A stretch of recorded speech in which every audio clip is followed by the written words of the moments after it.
Good morning, everyone. It's Hanifa Menon from hearthealthbrainhealth.com, encouraging healthy grieving and mindful actions.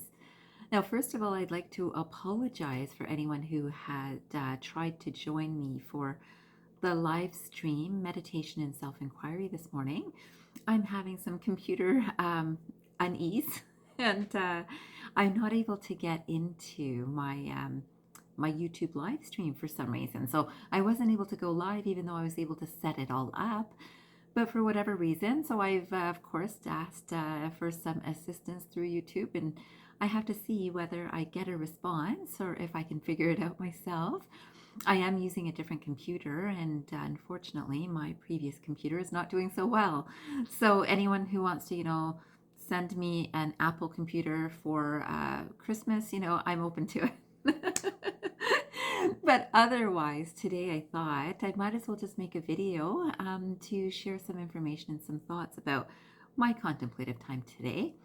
And today I've been thinking about this word, or the Sanskrit term called Hari Om. So I don't know if you've heard of that term, but it's Hari Om. And for a little while in my scriptures group, we've started using Hari Om, and I'm using it quite a bit. And if you know me, I like to find the reasons that we say things, right? Or why words are used. And I like to have that understanding. And I realized I didn't really have an understanding. So for Hari Om, it seemed like just a pleasant thing, a kind thing, a good wish to wish people either on greeting or on leaving. And I love it. I just loved the idea of it. And today I actually looked it up, or this week I looked it up, and I thought, what a beautiful statement. So Hari Om, I thought I would let you know, means it's a popular Sanskrit mantra. So it's a mantra itself, and you might know that mantras are very useful for centering our minds. And it's believed to erase suffering and connect practitioners with universal consciousness. So universal consciousness is what I talk about all the time, right? So this idea of connecting to our higher selves is coming through this. And Hari, actually, as I'm reading here, it says, it means the remover, the one who takes away. And this is relating to take away suffering. And I love this. And this is taking away suffering by connecting ourselves to a higher consciousness. And I love this idea. So now I love it, this Hari Om, even more. So today I was contemplating about suffering based on learning about this. And I thought, wow, when we think about Buddhist philosophy, it's all about the removal of suffering. And in terms of Vedic philosophy, it's also the same. So when we look at ancient scriptures, it's very much guiding us as to how to overcome suffering. And when we think about overcoming suffering, when we're looking at Vedic terms, it's overcoming the suffering of ignorance, and the ignorance being of who we really are, our own higher self. And today I thought I would share a couple of quotes that kind of fit this idea.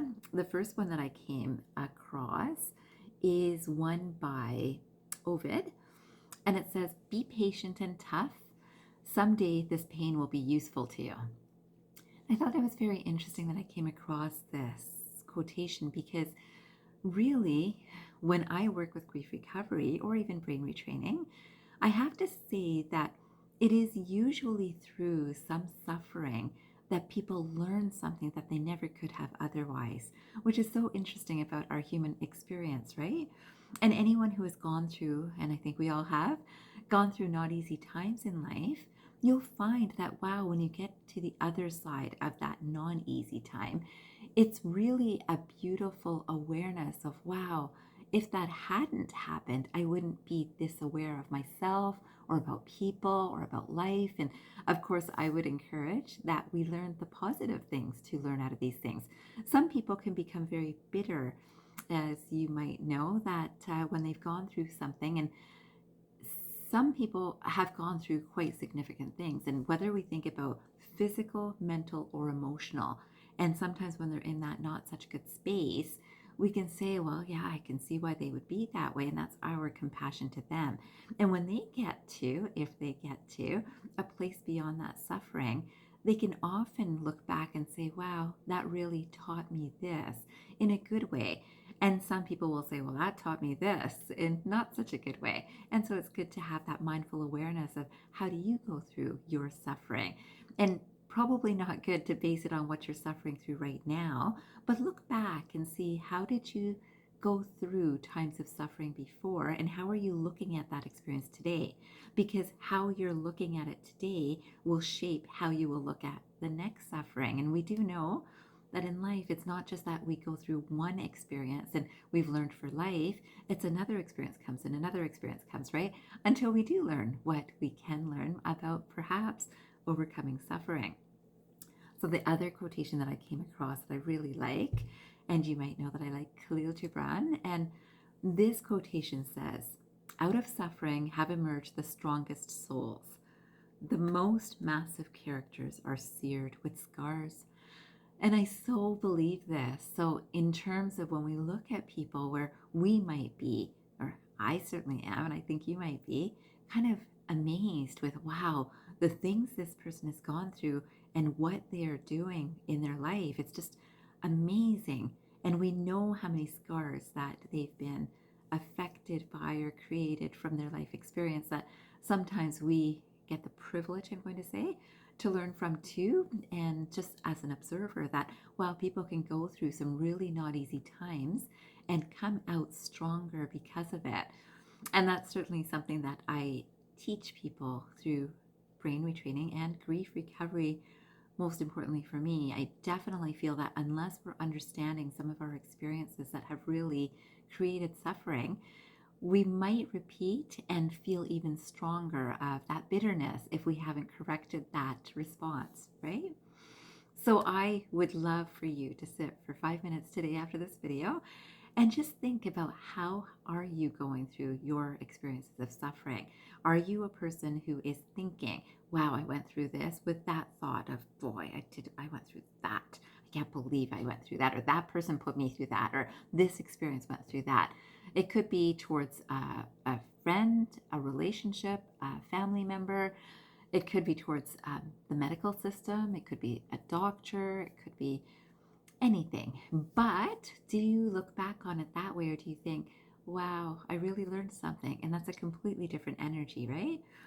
And then think about how is that shaping you today? Because you might notice that if you're looking back with not such a good feeling, you are currently in an experience of not such a good feeling.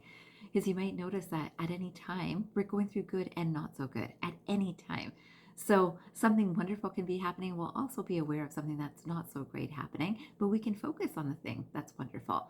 Or something really not good is happening, something kind of good is happening, and we can actually direct our mind towards something good. So today, again, for 5 minutes, sit and think about how do you relate to suffering experiences of the past and suffering currently. And it could be for yourself or anyone around you. I hope that you will do that. And if you are finding that you're leaning towards the, yeah, I think about all the things that haven't been good in my life and how unfortunate that is for me. And then maybe correct that because there's something good coming. And if you can look back, especially on something that didn't feel so good and how you've overcome that, wow, I had the strength to get to the space where I'm not in that spot anymore. Right? So something that you might have been worried about, let's say you wanted to buy a house and you didn't have a house and suddenly you were able to buy a house or rent a house or find a place to stay. And suddenly you're in a space of, okay, I've got this, right? I'm in a better spot, which is beautiful. And I would love for you to think about that today. Today, I want to remind you that we can always look at our life experiences in this positive way. And I wish you a fabulous day ahead. And I hope you remember, transform your mind and transform your life. Have a great day, everyone.